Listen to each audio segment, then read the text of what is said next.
Alright guys, how's it going? Welcome back. Well, today I'm finally behind the wheel of a BMW i8, which I've wanted to drive since it was first released back in 2014. It looks like I've driven it straight off the set of some weird Keanu Reeves sci-fi film, doesn't it? You don't see many of these on the roads, but whenever you do, you just have to stop and stare. It's like looking at a concept car. Every time I see one, I notice some new design feature that I'd previously missed. I mean, can you believe this car's been around for nearly a decade? It still looks as fresh and as out there as the day it was released. BMW stopped selling the i8 back in 2020, and I'd be very surprised if they ever made another. It wasn't exactly a box office smash hit, which is weird because all the ingredients are there. Something just didn't quite click. Let me tell you a bit more about it in case you don't know. You'd have thought this very futuristic car with its fancy gull-wing doors and its supercar stance would have had some screaming V12 engine, wouldn't you? Well, no. Actually has the engine from a Mini Cooper. Behind me somewhere sits a 1.5 three-cylinder turbocharged petrol engine from a Mini. Only it's been tuned to provide 230 brake horsepower, and that drives the rear wheels.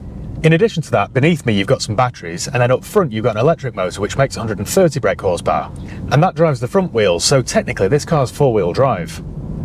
So combined you've got 360 horsepower. Now, back when Ronald Reagan was president, that figure was a lot for a car, but nowadays, not so much. That horsepower figure though doesn't tell the full story because you get the instant torque from the electric motor, so it's a lot quicker than that 360 horsepower figure suggests. This will do 0 to 62 in just 4.4 seconds. It feels properly quick. You can also plug it in overnight and you'll get 30 miles of pure electricity. Granted, in the winter that figure will drop to around 20, but such is the way with batteries, I'm afraid. And when it's fully charged, you can drive this at speeds of up to 75 miles an hour on battery power alone. It's a bit like the 530e I filmed with last year. 30 miles of battery range might not sound like an awful lot, but it would actually do most people's commutes. It'd certainly do mine. What we have here then in the i8, you might think, although it sounds like a bit of an oxymoron, is a sensible supercar. No, not really. Although it might look like a supercar, it doesn't really feel like one. And that's not a bad thing, by the way.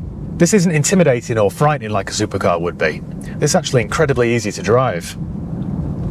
When you're in it, it feels as though you're in an ordinary car, which is odd because everywhere you drive it, people stop and point. And for a split second you think, why are they pointing at me? And then you remember what the exterior looks like, and it all makes sense. Inside the i8, it's all typical BMW of this era, which is to say, very good. It's all really nicely finished. Everything's sensibly laid out. The quality and the fit and finish of absolutely everything is superb. It has a 6-speed old-fashioned automatic gearbox with a torque converter, which is about as daunting to use as a microwave. The steering's light and easy. I've got sat-nav, heated seats, Harman Kardon stereo. You've got cameras everywhere too. Like I said, it's really easy to live with.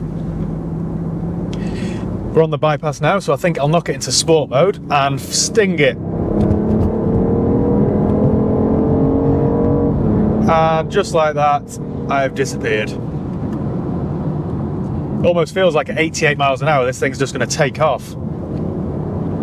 As I've just demonstrated then, it is properly quick in a straight line, but it's never frightening. You've got all the grip in the world. When I was looking at cars before I bought my AMG GT, I did consider the i8. I didn't actually drive one, but I did look at an awful lot of them online. I thought the i8 would make a great choice because you get supercar styling with super mini running costs. For example, here in the UK, this is actually free to tax. It'll cost you absolutely zero in road tax. How good's that?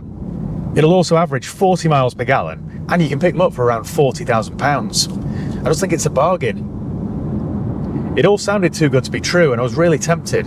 But then I started watching online reviews, and everybody seemed to slate it. Most of them said the doors were stupid. They all said the sill was too high, making it really awkward to get in and out of. They said the windows didn't go down fully. They said the steering was too light, the noise was too artificial, and the tyres were too narrow. They said you can't drift it doesn't handle like a 911, blah blah blah. In fairness, they're all valid points, but for me, driving this in the real world, none of that really matters. Yes, getting in and out of it can be a bit of a challenge unless your name's Beth Tweddle, but eventually you do get used to it. There is a knack to it. You've got to go in bum first, rest your backside on the sill and then kind of slide backwards, and then swing your legs around in. It's a bit like how I imagine the Queen would get on a horse. But once you're in, then it is worth the slight struggle because the seats are very comfortable and supportive. And the steering wheel feels lovely. You get these nice little accents of blue lighting. I know it's a cliche when talking about cars, but it is a really nice place to be. And every time you glance into your door mirrors, you're reminded of the wacky car that you're in. I think it's awesome.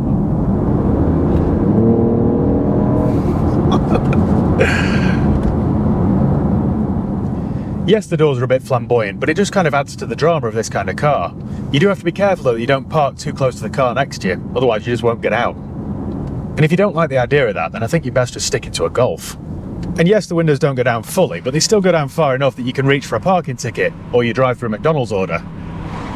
Unless you drive around everywhere like Tom Selleck with your arm out the window, it's not really an issue, is it? Wouldn't be for me anyway. I don't dispute that on a track, something like a Porsche 911 would run rings around this. Here in the real world, on real roads, I think it's great. Excellent, in fact. And most of the time there's no noise at all, which kind of reiterates that futuristic feel. Yes, the steering's a bit too light and a bit too artificial, but that just means it's very easy to manoeuvre and park. I genuinely think this is good enough and fun enough to drive for most people.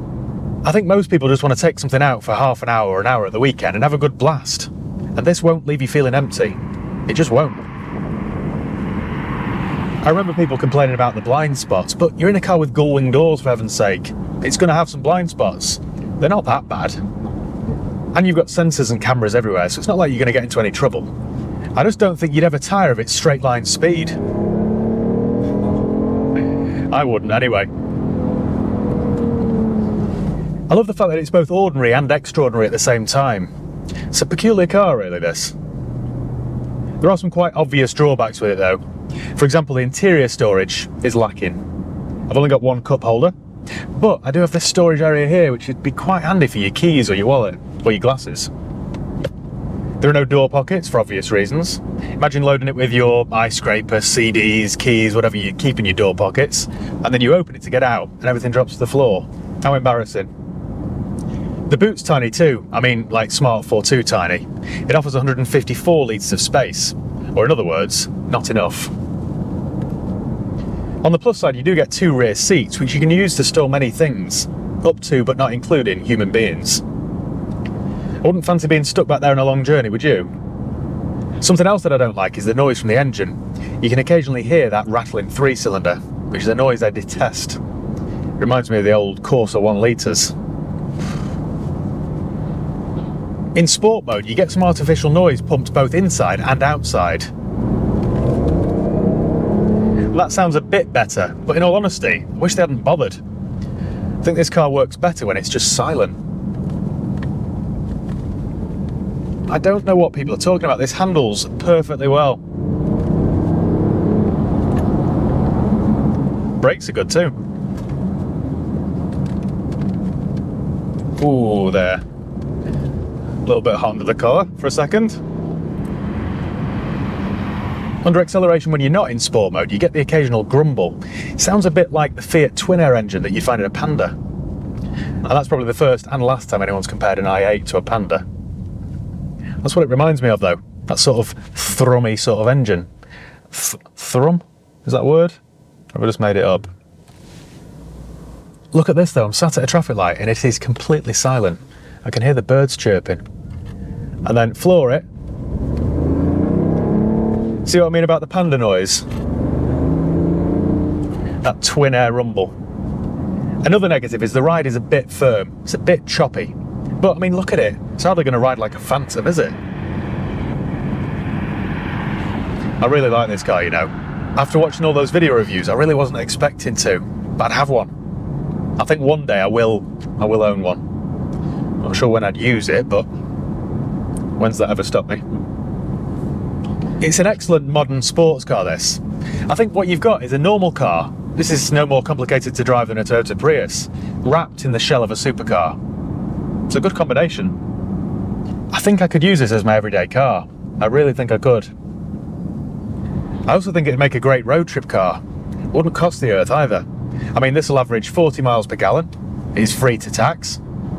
I can't imagine the servicing costs are high either. I mean, you're paying for an oil change on a mini engine. Can't be silly, can it?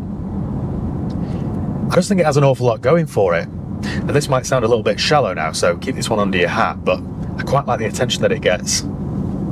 And perhaps the best thing about it is you can pick up good examples for just £40,000. Such a lot of car this for 40 grand, it really is. I don't think I'd have been very satisfied with it if I'd have bought it brand new at £100,000, but used at 40, bit of a no-brainer. I think what I've stumbled upon here is one of the automotive world's best kept secrets. I don't think I'd ever tire of walking up to it. It's stunning. Before I drove this, based purely on the reviews I'd seen and read, I thought this was just a gimmick. I thought this was just BMW's DeLorean moment, but I'm happy to report I was completely wrong. Well, I think that's about it. So to answer the title of this video, should you buy a BMW i8? Yeah, I would. Thank you once again for watching. Make sure you give the video a thumbs up if you enjoyed it. Make sure you subscribe if you haven't done already. You can follow me on Facebook, Instagram, Twitter. Leave the link below. If you've got any comments or questions, let me know below. I'll do my best to get back to you. So yeah, cheers guys. See you next time.